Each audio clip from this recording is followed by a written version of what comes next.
Hello everyone! Today is going to be the third and final lesson of the sonata form, and we're going to focus on the last large section, the recapitulation here. By now you should know this graph very well.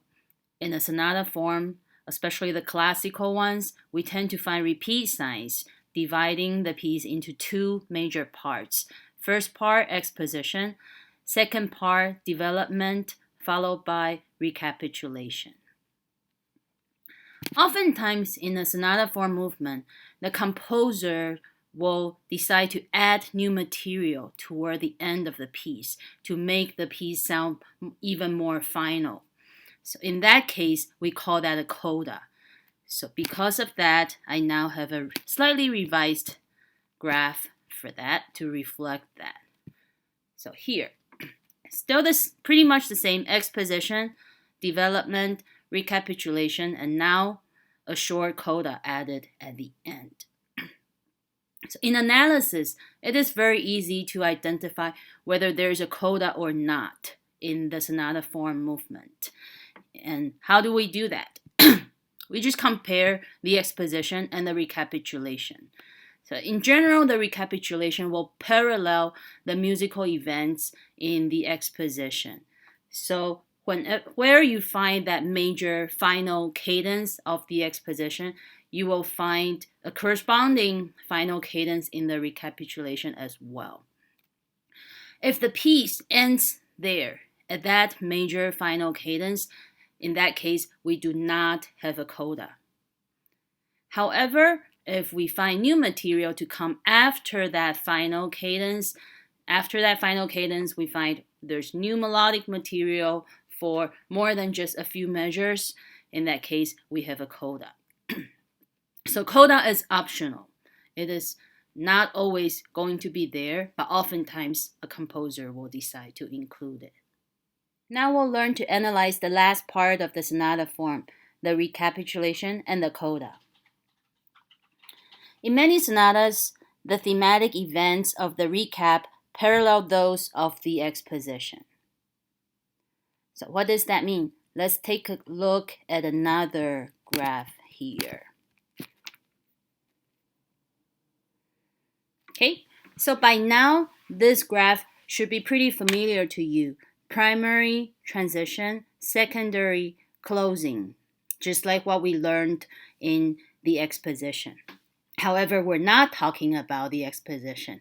Instead, we're talking about the recapitulation. So that's what I meant earlier.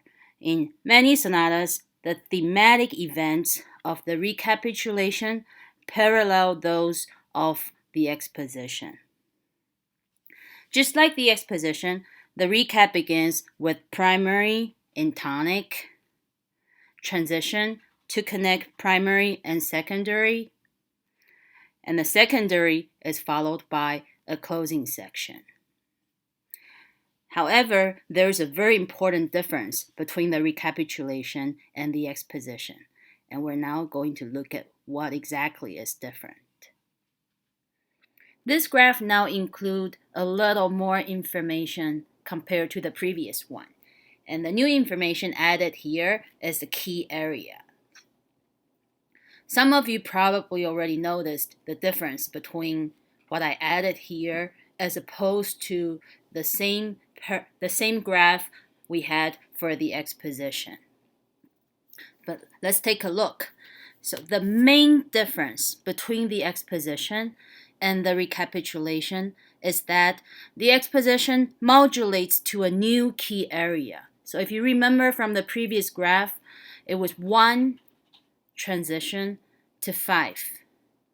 And in the minor example, it was a minor 1 transition to a minor dominant or a major 3, the relative major.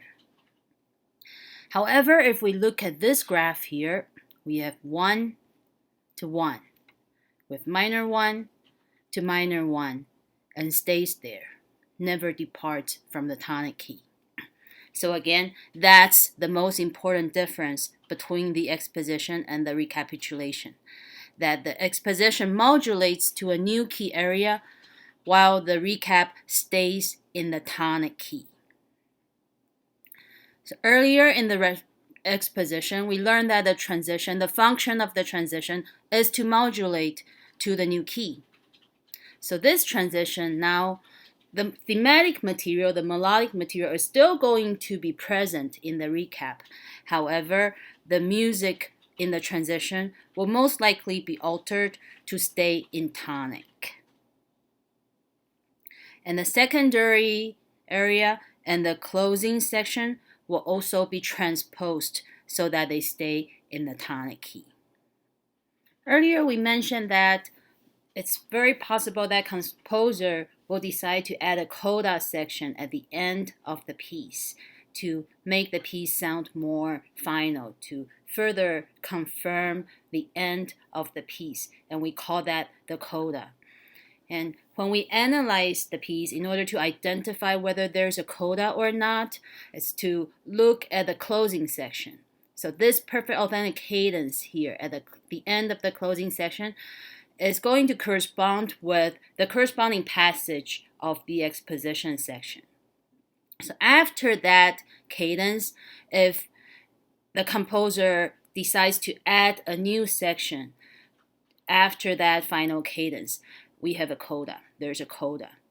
If there is nothing, if the music, the piece ends there with the original perfect authentic cadence, then there is no coda. Sometimes we do see examples where the composer simply extends this cadence a little bit.